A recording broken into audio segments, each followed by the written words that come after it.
तो आज की वीडियो में हम जानने वाले हैं वेस्ट गार्ड रूल के बारे में। हम लोग पढ़ने वाले हैं कि वेस्ट गार्ड रूल क्या होता है। हर एक लेबोरेटरी में अगर आप काम करते हो, टेक्नीशियन हो या पढ़ाई कर रहे हो या पैथोलॉजिस्ट हो, तो ये रूल फॉलो करना होता ही होता है। ये आपको फॉलो करना ही पड़ेगा अगर एक लेबोरेटरी में आप काम करते हो तो इस वीडियो के अंदर हम ये वेस्ट गार्ड रूल के बारे में जानेंगे। उसके कुछ ऐसे इंपॉर्टेंट रूल है जो हर एक लेबोरेटरी में लागू होता है। अगर आप अच्छे से टेस्ट परफॉर्म करना चाहते हो, आपका लैब चाहते हो कि अच्छे से परफॉर्म करे, रिपोर्ट की जो एक्यूरेसी है वो बढ़ जाए, तो आपको ये रूल फॉलो करना पड़ेगा। तो ये कौन-कौन से रूल है जो लैब में किया जाता है, उसके लिए हम इस वीडियो के अंदर बात करेंगे। वीडियो थोड़ी लंबी हो जाएगी, लेकिन पूरा देखना और चैनल को जरूर सब्सक्राइब कर लेना। सबसे पहले हम देख लेते हैं जो वेस्ट गार्ड रूल होता है वो 1-3S रिजेक्शन रूल क्या होता है। रिजेक्शन का मतलब क्या? इस रूल के अंदर अगर आप क्यूसी लगाते हो और वह 1-3S आता है तो उसको रिजेक्ट कर दिया जाता है। उस दिन आप सैंपल प्रोसेस नहीं कर सकते हो जब तक कि आपका क्यूसी इन नहीं आता। इसमें दिया क्या होता है? 1-3S refer to a control rule that the commonly use with a लेवेंजेली चार्ट। जो ये चार्ट आप देख रहे हैं, ये जो चार्ट देख रहे हैं, ये सारा का सारा लेवेंजेली चार्ट होता है इसको। और इस चार्ट के ऊपर कंट्रोल जो भी हम कंट्रोल करते हैं उसको पुट किया जाता है। तो उसमें दिया होता है when the control limit are set a mean. जब हम मीन सेट करते हैं, जो बीच का ये लाइन देख रहे हैं ये मीन होता है, और उसमें या तो प्लस साइड में 1-3s या माइनस साइड में 1-3s, जैसे कि देख सकते हैं।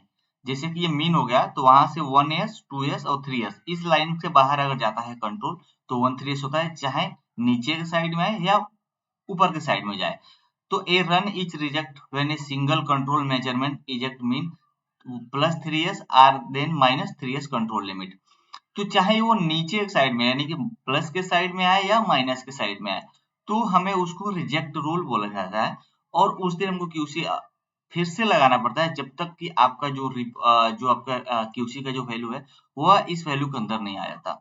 जो लोग नहीं समझते होंगे एक बार और मैं उनको बता दूं। जो ये मीन प्लॉट किया जाता है तो आपको 20 डेटा पॉइंट लेने की जरूरत पड़ती है, यानी कि 20 दिन का आपको क्यूसी का डेटा लेना होता है।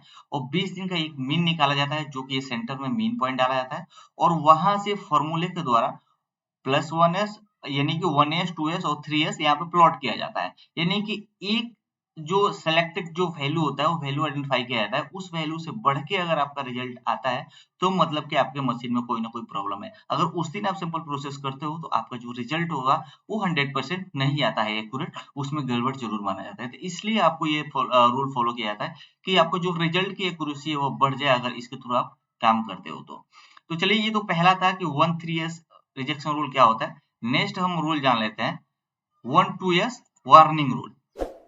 जो 1-2s होता है, जो वार्निंग रूल होता है, इसमें क्या होता है?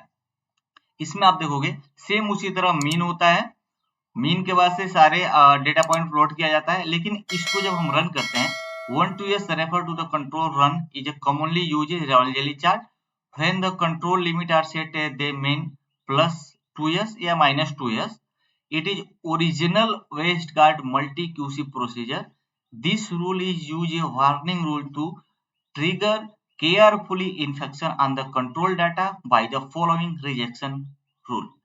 इसके द्वारा क्या होता है, अगर 1-2s वार्निंग अगर आता है तो ये एक क्लियर वार्निंग है आपके लिए कि आज तो सैंपल आप चला सकते हो लेकिन कल आपका क्यूसी आउट जा सकता है। या अगर आज आप रिपोर्ट चला रहे हो तो रिपोर्ट में एक वार्निंग लेटर होता है कि भाई ये जो रिपोर्ट है आज का करेक्ट 100% ये भी नहीं होता है, लेकिन ठीक है, एक प्लस माइनस एक 5% एक आपको लेवरेज मिलता है कि आप सैंपल चला सकते हो। लेकिन ये वार्निंग में आज कल अगर आउट जाता है तो कल आपको टेस्ट परफॉर्म नहीं करना है, रिपीट आपको क्यूसी लगाना है। जैसे यहाँ पर देख सकते हैं ये मीन है, मीन के बाद से 1-2s के बाद से वैल्यू आया है, तो एक बार अगर ये वैल्यू आता है तो उसको वार्निंग देकर छोड़ दिया जाता है, ठीक है आज आप चला लो, लेकिन कल आपको जो कंट्रोल होता है वो चलाने के बाद से अगर मीन आता है तभी आप प्रोसेस करोगे, वरना आप नहीं कर सकते हो। तो अभी जो नेक्स्ट हमारा जो क्यूसी रूल होता है वो आता है 2-2s, जिसको हम रिजेक्शन रूल बोलते हैं। जैसे कि लास्ट टाइम आपने देखा कि जब आप क्यूसी लगाते हो और एक बार 1-2s आता है तो उसको वार्निंग देके छोड़ दिया जाता है, लेकिन दोबारा अगर फिर से अगर वैसा आ रहा है तो उसको हम रिजेक्ट करेंगे। Reject with in 2 consecutive control measurement excel the same mean +2s या -2s। जैसे कि यहाँ पे आप देख सकते हो, जैसे कि यहाँ पे आप देख सकते हो यहाँ पे दिया हुआ है +2s में 2 बार QC आपका जा चुका है आउट, तो इसलिए ये रिजेक्शन रूल हो जाएगा, यानी कि 2 बार कंटिन्यू उस रूल को इसने फॉलो किया, ये डिसरिस्पेक्ट किया है, तो इसलिए आपको रिपीट लगाना पड़ेगा QC और फिर से आपको सैंपल प्रोसेस करना पड़ेगा। तो ये होता है 2 to S rejection rule. Next आता है, आप देखोगे यहाँ पे R4 रिजेक्शन रूल। अब इसमें क्या होता है, इस रूल के अंदर आप कोई भी QC को प्रोसेस करते हो, प्रोसेस करने के बाद से अगर आज आपका 1 to S आया और कल भी आपका 1 to S आया, लेकिन एक बार आपका माइनस में आया और दोबारा आपका प्लस में आया, तो उस टाइम पे क्या होता है, ये रिजेक्शन रूल होता है। जैसे कि मैं आपको बताया था कि अगर आपने QC परफॉर्म किया और 1 to S आया, आज क्या आया, प्लस में आ गया, तो आप सोचोगे चलो आज तो वार्निंग मिला है, कोई दिक्कत नहीं है, हम कर सकते हैं। लेकिन कल से फिर से आपने QC प्रोसेस किया और कल के डेट में आप देखोगे कि जो आपका QC है वो माइनस में 1 to S आया, तो आप सोचोगे कल तो प्लस में था, उधर जाता तभी हमारा रिजेक्शन होता, आज तो दूसरी साइड में, तो आज हम चला लेते हैं, ऐसा नहीं होता है। इसलिए R4S जो रिजेक्शन रूल होता है उसको फॉलो किया जाता है कि अगर प्लस में एक दिन आया, अगले दिन अगर माइनस में आए, तो दोनों मिला के R4S रिजेक्शन रूल होता है। इस कंडीशन में भी आपको रिपीट QC करने की जरूरत पड़ती है और करने के बाद से फिर आप रिपोर्टिंग कर सकते हो अगर QC आपका पूरा इन आता है तो। नेक्स्ट रूल के बारे में हम देख लेते हैं। नेक्स्ट जो हमारा रूल है वो है हमारा 4-1S रिजेक्शन रूल।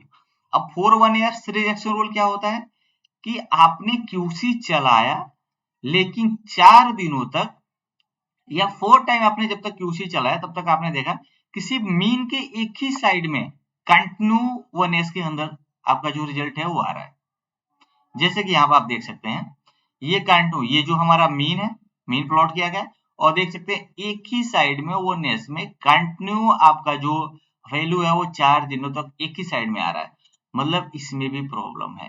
तो इसको हम 4-1S रिजेक्शन रूल बोलते हैं। इस दिन आपको QC चला के जो वैल्यू होगा इस मीन से ऊपर लाना पड़ेगा या दूसरे साइड में लाना पड़ेगा, कि वो कंटिन्यू एक ही साइड में चल रहा है, मतलब कि जो पेशेंट का जो वैल्यू है, जो रिपोर्ट जा रहा है, वह एक्यूरेट नहीं जा रहा है। अब जल्दी से हम नेक्स्ट देख लेते हैं। नेक्स्ट है 10x रिजेक्शन रूल। अब 10x रिजेक्शन रूल क्या होता है, सेम उसी तरह से जो 4-1S का जो रूल होता है, सेम उसी तरह 10x रिजेक्शन रूल भी होता है।